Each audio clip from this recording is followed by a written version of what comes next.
Évangile de Luc, chapitre 2, versets 1 à 20. En ce temps-là, parut un édit de César Auguste, ordonnant un recensement de toute la terre. Ce premier recensement eut lieu pendant que Quirinius était gouverneur de Syrie.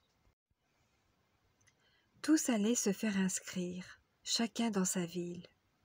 Joseph aussi monta de la Galilée, de la ville de Nazareth, pour se rendre en Judée, dans la ville de David, appelée Bethléem, parce qu'il était de la maison et de la famille de David, afin de se faire inscrire avec Marie, sa fiancée, qui était enceinte. Pendant qu'ils étaient là, le temps où Marie devait accoucher arriva, et elle enfanta son fils premier-né. Elle l'emmaillota et le coucha dans une crèche, parce qu'il n'y avait pas de place pour eux dans l'hôtellerie. Il y avait, dans cette même contrée, des bergers qui passaient dans les champs les veilles de la nuit pour garder leurs troupeaux. Et voici un ange du Seigneur leur apparut, et la gloire du Seigneur resplendit autour d'eux, et ils furent saisis d'une grande frayeur.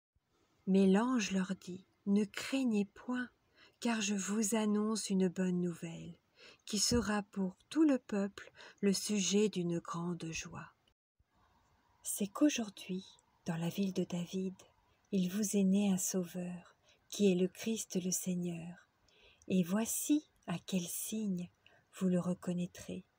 Vous trouverez un enfant emmailloté et couché dans une crèche. » Et soudain il se joignit à l'ange une multitude de l'armée céleste, louant Dieu et disant : « Gloire à Dieu dans les lieux très hauts, et paix sur la terre parmi les hommes qui l'agréent. » Lorsque les anges les eurent quittés pour retourner au ciel, les bergers se dirent les uns aux autres : « Allons jusqu'à Bethléem et voyons ce qui est arrivé, ce que le Seigneur nous a fait connaître. » Ils y allèrent en hâte, et ils trouvèrent Marie et Joseph et le petit enfant couché dans la crèche.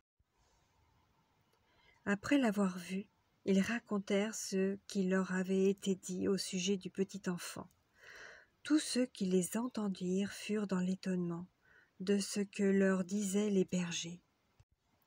Marie gardait toutes ces choses et les repassait dans son cœur, et les bergers s'en retournèrent glorifiant et louant Dieu pour tout ce qu'ils avaient entendu et vu, et qui était conforme à ce qui leur avait été annoncé.